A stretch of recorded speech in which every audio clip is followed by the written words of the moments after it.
Milk Supply. So, I am going to be joined very shortly by Erica Wilkerson of At Your Black Breasty. We're going to be talking about mental health and milk supply. I know that so many times you feel that you can't have both. I believe, and I know Erica believes, that you can have the best of both worlds. On social media, there's this push for mental health over milk supply, and it does not have to be so. So stay tuned, join us. I'm going to go live even more. We have so much to talk about, and I cannot wait to have her on. Hi, Erica. Hi. How are you, I'm Queen? doing well. How are you? These people, I am good. I know they didn't come here to play any games. This has been a timely topic with everything that's going on. So, first and foremost, I'm not going to steal your thunder. I would love for you to introduce yourself to the community, get them all them credentials, let them know you did not come here to play any games, okay? Please let the community know about you. Okay, yes, definitely. Thank you, first of all, for having me. I really appreciate the work that you do. So my name is Erica Wilkerson. I am the owner of Your Black Breasty. I am a licensed independent clinical social worker. I am an international board certified lactation consultant, and I'm certified in perinatal mental health. I have experience with substance use. I have a master addiction counselor, so I kind of use that a little bit when I'm working with parents with substance use issues. And so that's kind of my credentials. A little bit about me and kind of why I entered this field. I was a social worker for several years, and then I had some really severe postpartum depression and anxiety with my youngest son, and that kind of pushed me into wanting to take some of the personal experiences that I had and let's go get these credentials with lactation, because I was having breastfeeding challenges. I love to tell everyone I was the mom who didn't make enough milk with my first child. I had to supplement, and my breastfeeding journey just was not the way I wanted it to be. And then I also was the mom who made too much milk with my second child. I had an oversupply. I am very familiar with pumping to get milk out. It helped me with managing some of my anxieties. And so that pumping turned into an oversupply that was a lot to manage. And so that, yeah, that's kind of a little bit about who I am and how I entered this field. And yeah, thank you for having me. Thank you for being here. So I'm gonna tell you all where this came from. I had to search. I don't know, I didn't know Erica before. I sent her a message because I'm tired of inaccurate information on social media. I keep telling you all because there's this push depending on people is mental health over milk supply. That if you're having mental health concerns and challenges, that you just stop nursing, you stop pumping, you just focus on that. And when all the research shows that that is not the right way to go about doing so. So I want to bring someone on that has all the credentials, all the knowledge to just spread some more accurate information. We're not saying that you should all, that you need to do everything. You have to nurse, you have to pump, but we want to give you more credible, evidence-based backed information that can help support you, including getting the care that you deserve by talking to someone with that type of niche. And I thought Erica's niche was so amazing that, she has that intersection between mental health, lactation, and more. And so you're not just getting someone, oh, I know about lactation, but then, also trained with mental health support as well, because I think that it is very critical for the people that need it, and even that may not. But regardless, that mental health is included with the right type of information to help support you based on your goals. So let me tell you where all this stemmed from. I had a client a couple weeks ago that sent me a message and had a death in her family. And her family was scaring her, not going into too much detail, was making her nervous. Thank you. That was making her nervous, that like, so either you have people on one end that's like, stop nursing, stop pumping, your mental health matters more. Then you have people that's like, oh my gosh, if you're not stressed out, if you are worried, it's going to get in your milk and it's going to affect your baby. And then like you're being scared on both ends of like, if all of a sudden, if you're not this perfect rainbows and fairy tales, that it's going to pass on to your baby and it's going to hurt your baby. And I just wanted I had to go searching because I was like so hurt for her, because you can't just forget death. You can't just forget grief. You can't just forget loss, regardless if it's a family member, regardless if it's your child. Like, you cannot just forget all of this stuff. So I wanted to open up the floor for Erica to share really considerations about when to get help, why and how to get help, if you're feeling down and out about any type of loss, whether it's family member, whether it's your child. I just wanted you to at first like really address loss and grief with whatever you want to share.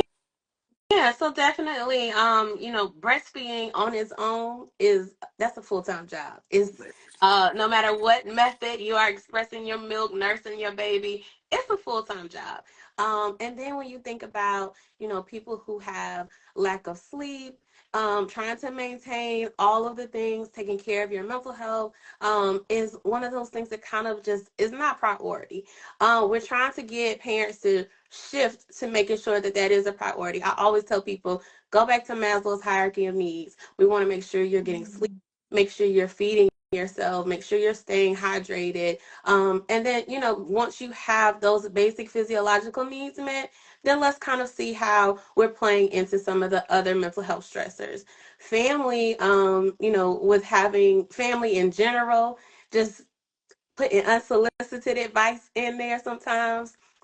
Auntie, we know you mean well, but kind of keep that, keep your comments to yourself unless you're being asked, because that can kind of add to what a parent already has on their plate. Then you think about when families have losses, especially around this time of the year. We're getting ready to go into the holiday season. Um, Thinking about when families have losses, you want to, when you're working with them, supporting them to normalize the feelings that they're having. And then encourage them to seek help, whether that is, joining online communities. Postpartum Support International is my favorite go-to resource for giving on some online support groups. They have so many different groups that are covered there, including grief. And then making sure that we are providing those resources in terms of connecting parents with mental health support. What does that look like? So, we already talked about the sleep deprivation and the challenges that are just associated with breastfeeding in general. And then you take on some of the losses. Parents can have, in more decreased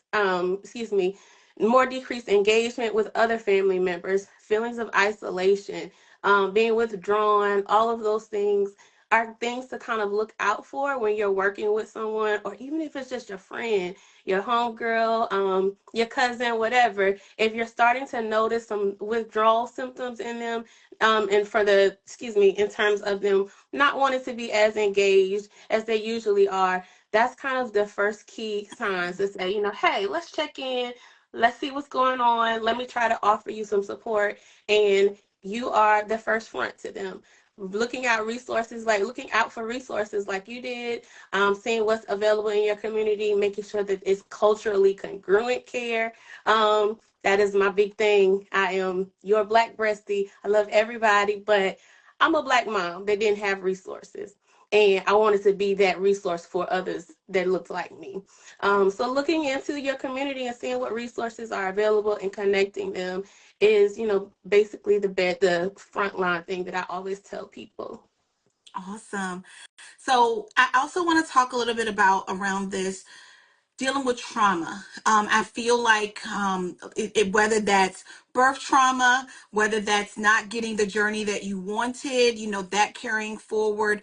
What type of advice would you offer to someone dealing with trauma, whether that's sexual trauma before baby was born in other ways, whether that's birth trauma, whether that's, you have this goal that your lactation journey or your postpartum journey is going to look a certain way. What type of considerations or advice or support would you give to someone that is dealing with that concern?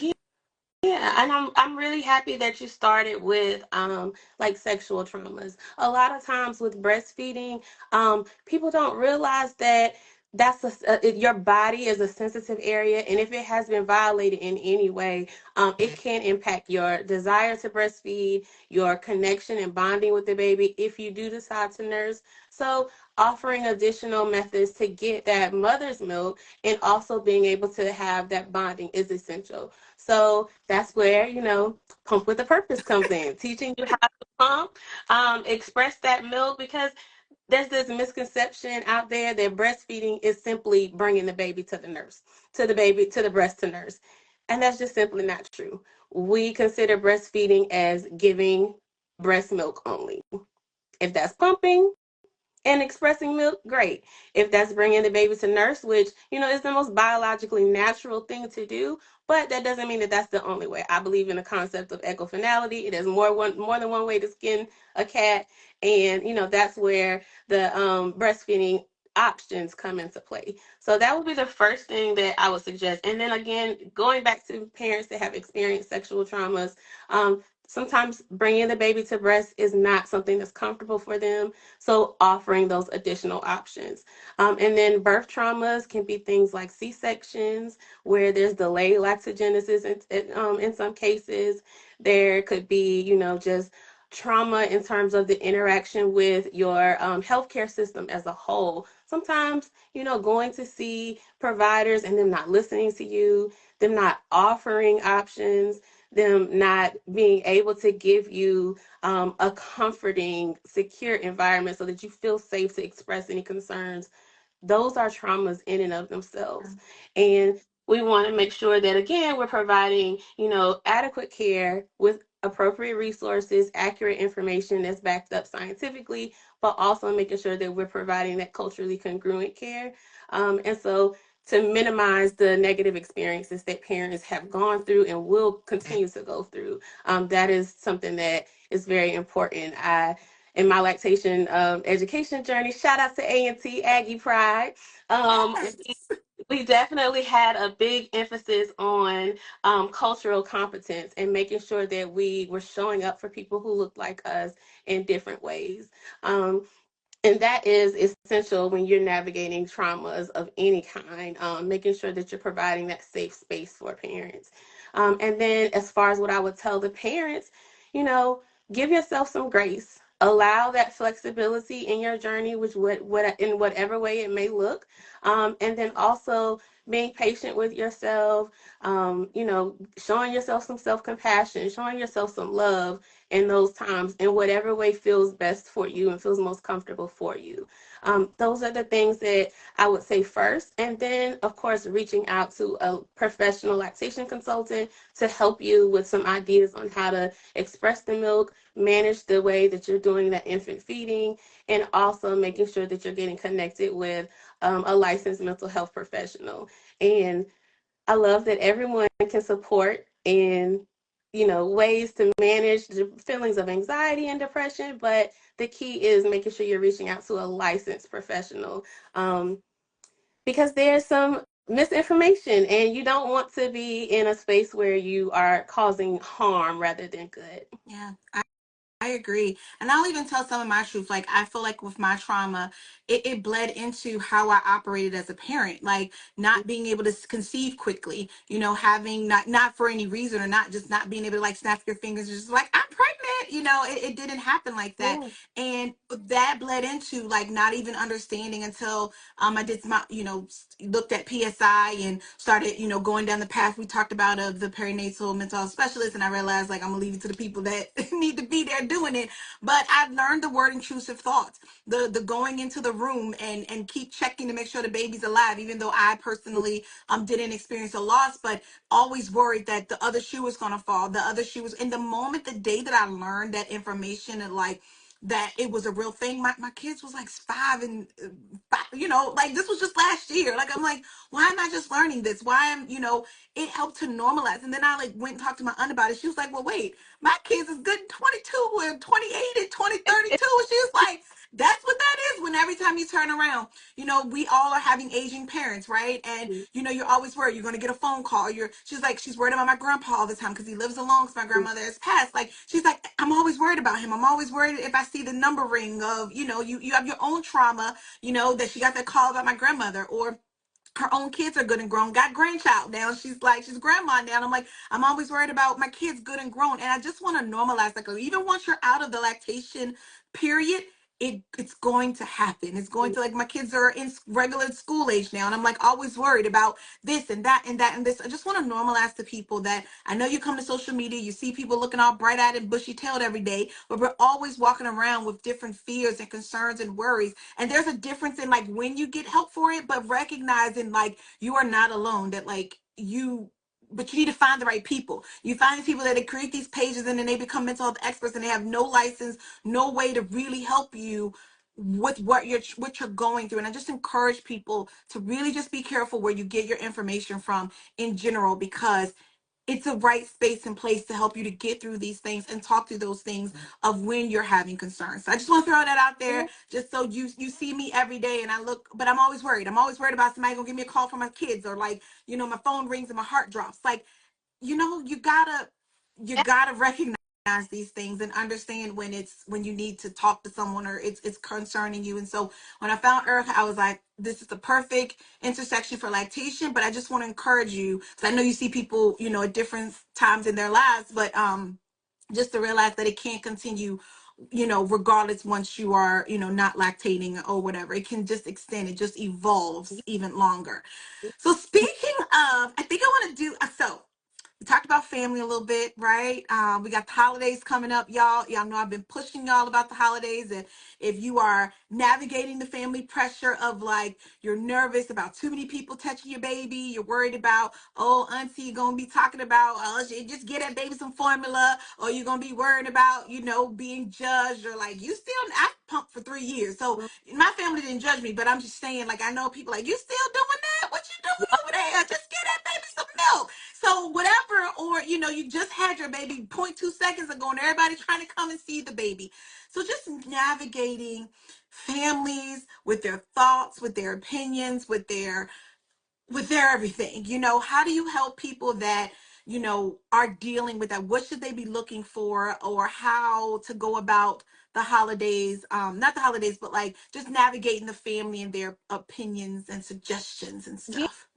yeah. So definitely, figuring out what your goal is for breastfeeding is key. Do you want to nurse for, until 6 months, which is the recommendation, and then continuing beyond 2 years of just go with the flow and see what happens. Figuring out what your breastfeeding goal is kind of the first step. And then once you figure that out for yourself, stick to it. Don't worry about what other people are saying. Figuring out how to accomplish what your goals are and boundary setting. I tell everyone there's this 2-letter word. It starts with an N and ends with an O, and we want to make sure that people are like, what's that? It's a word that you got to learn. And the important piece into learning it is to enforce your boundaries. Um, and then figuring out, how to get to a place where you are being respectful in your communication, of course, because in my family, you finna talk to auntie any kind of way. You can't talk to grandma like that. But sometimes it's like, mind your business. Let me take care of what's going on with me and my baby and my body, so that we are accomplishing the goals that we want to over here. My favorite lactation consultant always says to do what's best at your address, and that's kind of how you want to sit here and play in these types of situations when you're dealing with families. And then the other thing that I would tell for the parent for themselves is to give yourself grace. So when you're going out into these settings, know that your baby might be off routine a little bit, and so that's going to cause some additional unsolicited advice. Oh, the baby just wants to sleep. You need to feed that baby. You need to change that baby diaper. Excuse me, I'm sorry, or whatever the case is. So, making sure that you are at a place where you can manage the expectations, that things will change when your baby and you are around other people.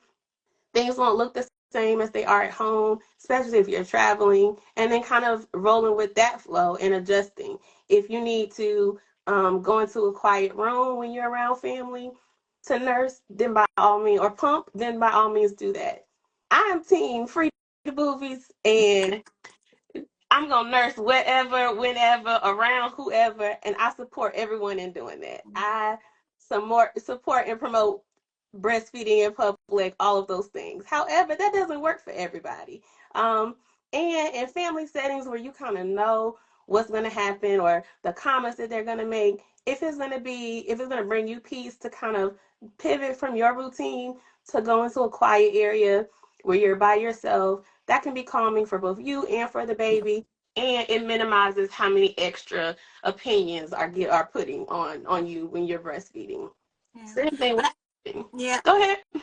I was gonna say that I wrote down in my notes. I was like, I remember like sometimes what we go through is not for us. So like sometimes always shielding your family from stuff is not good because you're gonna have little sisters, you're Mhm. gonna have little cousins, you're gonna have people. Even my brother, like he was out there washing pump pies for my sister-in-law, and like, but because I went through all of it of like dealing with it, not that I had to deal with a lot of family pressure, but like they saw it. It wasn't odd for my uncles to see me pumping or me to go to my stepdad's house and like put my cover. I was more of a put the cover on type of person. That's just me. But I did it in the room. I didn't leave. I didn't exit stage left. I did it in front of them. And so my cousins, my girl cousins, my sister, my now my brother's married, and like everyone got was seeing it. And so it's still sometimes not about you. It's also like the good thing is like other family members. You kind of like walking I'm the oldest girl cousin, so it was a lot of, I just look differently. I'm not the youngest, I'm the oldest. So all my little cousins, some of them decided to do not to do anything, but I know I'm instrumental for a lot of my family, my nephew, my cousin's son, to be breastfed. Like I know I'm instrumental in that because I've already done the hard work, and for them to see someone going through it and knowing that they can make it. So I know we're talking about all the things that family can do to us, but sometimes it's that little secret of like other people are looking, they're watching, they're seeing your example too. And I just hope that dealing with some of the aunties and stuff, just so your little cousins can see it. And now, like, my cousin's like, she just whip it out anywhere, like, whatever. So I feel so proud of that to be a part of just letting her see someone to come before you as well. So speaking of the holidays, I know we talked about when there's too much family. Mhm. What do you tell someone that feels like no one is there for them, that they may not have the family, they may not have the friend support, or when they call and they're like, what that baby doing over there? Like, Mhm. what do when you feel like you don't become as important, or your family structuring unit, or you want more people to be involved, or you may be only child or not have some of the support that you're looking for. What do you tell to someone like that?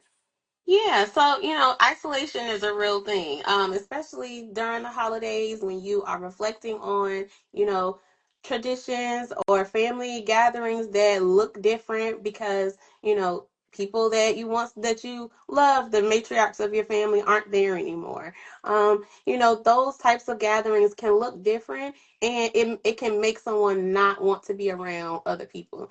And we have to respect that. Family members have to kind of respect that, do some extra checking in on them. Say, hey, are you okay? Is there anything that I can do? Sending text messages to let them know they're being thought of. Those types of things are supportive in terms of what family and friends can do for the parent. And then also thinking about how what your needs are going to be. Managing the expectations around, what you expect for you to feel like, if you've given that any thought at all, which a lot of times people don't really think about how things will affect them up until they're in the moment. And then also, I tell parents that if they are feeling alone, reaching out to family and friends, reaching out to others that can, be that check in with them, or, online support groups is a good resource when you're feeling isolated and alone. Because breastfeeding is only one part of your life. It's a major part because it's a big job, but it's only one part of your life, and you still have to manage some of those other emotions. And then definitely taking time to do some extra self-care, taking the time to reach out to professionals when you feel overwhelmed, making sure that we are, as family, friends, as professionals, that we are honestly giving out these hotlines and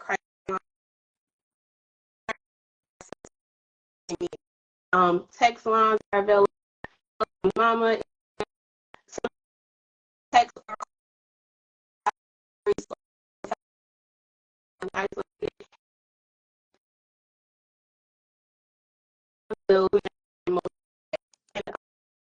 you're feeling alone and feeling like you don't have anyone to turn to. It broke up for just a second, but I think it's come back now. Okay. Can you hear me I okay? can. Mm-hmm. Perfect. Perfect. So I want, like I talked about the intrusive thoughts. I also want to take a moment because it was another thing that I didn't realize impacted me and how I, go through my journey and parent was the seasonal disorder of, the change of season this time of year. It was big and I didn't realize like how I change and move my behavior of like, oh, I need to be in the house, my days are shorter, I'm always trying to plan like, oh gosh, my husband just came home, he's gonna go pick up the boys, and I'm like, I like to be back in the house when the street lights come on, even though I don't live nowhere where the street lights gotta come on. But it's just, it really like it shortens my day. So can you just talk through, helping people like to realize or like what to look for if they're noticing some changes with the change of seasons? Yeah, so seasonal affective disorder is something that happens usually around this time of year. It coincides with, daylight savings time, fall. Is it fall back or Bring daylight? forward, fall back. I got it. Yes. All the time. Yes. But this time of the year when we are setting our clocks back and time is changing, seasonal affective disorder is one of those things that affects so many different people. Breastfeeding or otherwise, it affects a lot of people. You will notice, lower energy levels, your mood kind of changes, especially if it's gloomy outside. All of those things kind of have an effect on our hormones and our body because we're not getting as much daylight. We're not getting as much light. So the recommended treatment is light therapy. So exposing yourselves to bright lights within, your home, making sure that you're going outside to take advantage of those daylight hours is key. And then when there is, those decreased daylight hours, making sure that you find some time to kind of flip your routine. So if that means that typically in the mornings you have this schedule of getting up, let's say feeding your baby, going to work out, coming home, taking a nap, doing some dishes and whatnot. Then maybe we will switch that routine and then waking up in the morning, still feeding baby, going outside to take advantage of the daylight hours, getting fresh air, and then doing some of those household tasks that we can do when it's dark. So doing those, flipping your routine a little bit, changing up those things so that you have time to go outside, get fresh air, get some light. And then, like I said, light therapy, there are specialized bulbs that you can put in your house to have that increased light visibility inside. And then that can help regulate your mood, especially during the fall and winter months when it's dark outside, cold outside. If you live in the part of the world where it's cold during these months, all of that kind of has an effect on how to move forward with seasonal affective disorder. I love it. So I want to, this is one thing I wanted to bring up. So if you're on the other end, if you're noticing some issues with someone that you love or I think sometimes we think that the immediate, like we're nervous about bringing it up to them. We're scared to report certain things because we think they're going to lose their child tomorrow and it doesn't work. So can you talk a little bit about if someone's on the other end watching this and they're noticing this in someone that they love, like, how do you recommend? And I know I'm gonna let you share all the lines. I mean, the different things people can do, but I just want to normalize to people that like, if you're noticing something in your loved one, like I want you to, just tell them where to start at if what you recommend. Let me just go with that. Yeah. So, your presence, just simply being there to show them that, hey, I'm here. I'm willing to listen. I don't know what you're going through. Is there anything that I can do to support?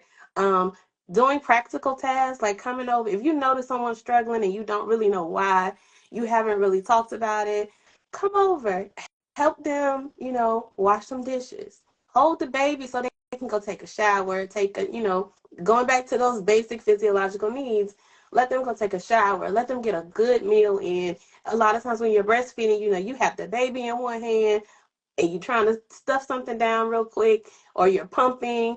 If you don't have any hands-free methods, that takes time out of your day and it adjusts your routine. So you're not able to kind of take care of those basic tasks. So if you notice that with a family member or a friend, those practical tasks, changing diapers, washing dishes, preparing meals, things that the parent might not necessarily have time for throughout the day, and that's contributing to their needs not being met, be that presence for them and help as much as you can.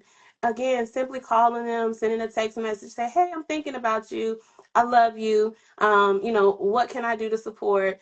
Those types of things are beneficial when, someone is experiencing that. And then normalizing what they're feeling. Like you said, it's a very normal process for you to have different emotions throughout breastfeeding, throughout, the postpartum period in general. And so making sure that you are showing up for your loved one, making sure that you are offering them support when needed, and then definitely encouraging them to seek care if things feel a little unmanageable. And whether that is checking in with their OB, checking in with a mental health provider, some resource that can kind of have an extra layer of eyes on them is crucial. Perfect. So, Erica, can you tell the community where to find you? Can you tell the community about your services? Because y'all know I'm a big fan. I only bring people on here that's a safe space and place, okay? Number one. Number two, I'm a big fan of collaboration over competition. Like, me, Erica, we don't even got the same interests in, like, we just want y'all to get help, okay? So, I want Erica to tell about her services, what she does, how she assists her families, whatever you're willing to share, how they find you, website, whatever you want to share with the community. Yeah, so I am, of course, Your Black Breasty. I have a website. It's www.yourblackbreasty.com. And that is how you can go and find out whether or not you're eligible for the services that I provide, the insurance carriers that I accept. And in terms of the services that I do offer, they can be any range from perinatal mental health, providing some of that therapy to parents as they are in the pregnancy journey from conception all the way to 12 months postpartum. And then I also provide general mental health for parents. And that can look a little different depending on, the needs of the parent, where they're at. And then I also do lactation consultations for people. I work with TLN, I work with Wildflower, and then I also have private insurances that I accept. And of course, self pay options are available. So that is probably the primary way to get in contact with me. I'm also on Instagram. I'm not a big social media person, Yep. so I come and check in every now and then. I love to share things that are going on in the community. So on my Instagram, I'm primarily sharing other people's information. Clients know where practice. But those are the two main ways to get in contact with me. You'll see all of my contact information on Instagram at Your Black Breasty or via the website. And definitely, I'm willing to collaborate with anyone who has that shared interest of number one, supporting moms of color, particularly Black moms. That's my heart. Because of my own personal journey, and then also breastfeeding. I love lactation in general. I'm always trying to get people to come over to the field of lactation. We need to diversify the workforce. We need to increase people of color in the lactation field. So I am definitely a go-to person to talk to with that. I'm biased about where I want you to get your education from for lactation, but that's And just the Aggie. tell them where to find where's that bias. You mentioned it, but let them know where the bias is. Oh yeah, so North Carolina, at Agricultural and Technical State University, Aggie Pride. That is where I obtained my education for human lactation. It is a wonderful program. It's 1 year. So if you are central to North Carolina, if you're in the North Carolina, I highly, highly, highly recommend you visit ncat.edu and check out the lactation program there. We got so much experience. We had, that integral piece of cultural competency, which makes, providers be more well versed to interact with people. And that's what a lot of providers are missing. They have the knowledge, they have the skills, but you learn how to talk to people sometimes. You need to learn how, when people are going through things, how to kind of be that support for them, how to give them information in a way that is understood given their cultural background, their language. All of these things are important for navigating and working with people. So definitely encourage you to hit up North Carolina A&T. We have a clinic coordinator that is Jessica, and then we have our program director, which is Jania, and they will be your points of contact for kind of getting in there. Emma is the clinical coordinator. She makes sure we get all things done in terms of clinical services, and we have the best didactic instructor ever, which is Sierra. And we also have Latrice, who's doing great things in terms of making sure that their accreditation is up because it is an accredited program. It's doing great things. People are passing. We're making sure that these IBCLCs get out there, get seen, doing great Well, things. I always am a fan. Like I tell clients all the time, like y'all gonna miss out on some great people because y'all worrying about their social media following. Like social media isn't for everyone. Or you're thinking, oh, the bigger the following, the more that they know. No, nah, that's not it. So I wish they had this program. Yeah. So I just wanted Erica is amazing. Like when I contacted her, it was nothing but love. We've met before just to just make sure that there's an alignment there. And I just love what she's doing. I love her niche. I love all the support that she gives, all the encouragement. So I just encourage you, if you feel like you need something more than just lactation as well, and you want a true intersection between lactation and your mental health, your milk supply and your mental health, I highly encourage you to check out Erica. If you're a woman of color, like we both ain't gonna lie, we both looking at you as women of color. And we know that everyone needs help, but we'd be lying if we did not get in the space to make sure that women that look like us make sure that they get what they need in safe spaces and places because every space ain't safe. So again, Erica, thank you so much for joining us. Thank you so much for coming on, taking your Monday afternoon right before a holiday. I was like, can we do this Monday? Because I want to get this information out before everyone goes out to the holidays because I think it's imperative for all the things that you shared. So thank you so much for coming on. I hope you have a wonderful holiday. Um, thank you. Thank y'all so much. Thank you for the love. This live is going to be saved, y'all. So fingers and toes crossed. Instagram will Instagram and save this live, and you can share it with someone you know, share it with someone you love, because we hope that the people that need help with that intersection between mental health and milk supply find the people that they need, and Erica would be one of those people. So thank you, Erica, so much for joining Thank us. you. And I want to give you your flowers because I mentioned how with my second, I was on the pump a lot, and my journey just did not look like how I wanted it to look.